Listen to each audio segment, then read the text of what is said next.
নমস্কার। বেতাইয়ের ঐতিহ্যবাহী সিদ্ধেশ্বরী পুজোর একটা অন্যতম আকর্ষণ হচ্ছে দলগতভাবে মহাসমারোহে রামদা লাঠি বাঁশ শক্তি প্রদর্শন করে মায়ের কাছে গিয়ে যে ছাঁক উৎসর্গ করা থাকে তা বলি প্রদান করার জন্যই এই যাত্রাপথ খুবই সুন্দর জাঁকজমকপূর্ণভাবে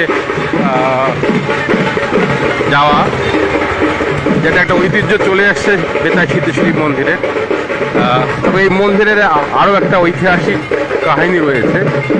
এটা সুদূর বাংলাদেশ মেহেরপুরের আদি মা, সেখানে মেহেরপুর থানার ঠিক অপোজিটেই এই মন্দির ছিল এবং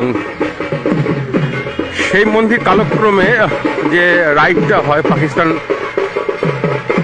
ভারত পাকিস্তান বাংলাদেশের যে জন্ম 71-এ, তখন মায়ের হাত ভেঙে দেয় এবং অত্যাচারিত হিন্দু সম্প্রদায়ের মানুষ। তখন বর্তমানে বেতাই সিদ্ধেশ্বরী মন্দিরের যিনি পুরোহিত রয়েছেন শ্রী গৌতম চক্রবর্তী, ওনার বাবা,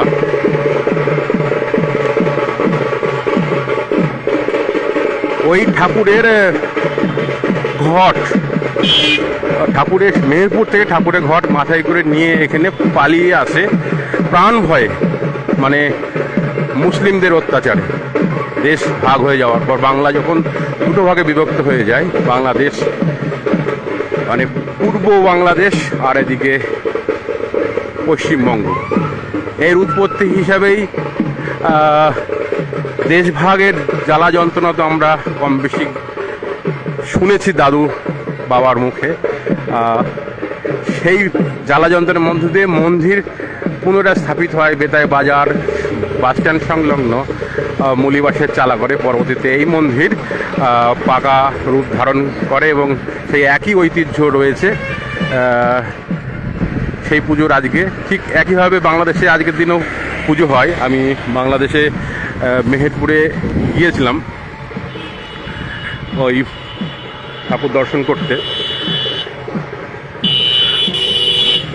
তা বর্তমান যিনি পুরোহিত রয়েছেন বেতাই মন্দিরের, ওনার ওই মন্দিরে যিনি প্রতিষ্ঠাতা জিগলু ঠাকুর, উনি রাম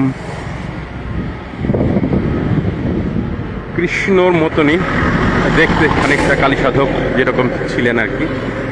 এই পুজোর একটা ইতিহাস এরভাবেই ছিল, আপনাদের সঙ্গে শেয়ার করলাম। নমস্কার, ভালো থাকবেন। এই পুজো প্রতিবার আনন্দে ভরে উঠুক, বেতার একটা ঐতিহ্য আরও সুন্দর পর্যায়ে যাক, এইটুকুনি। নমস্কার, ভালো থাকবেন।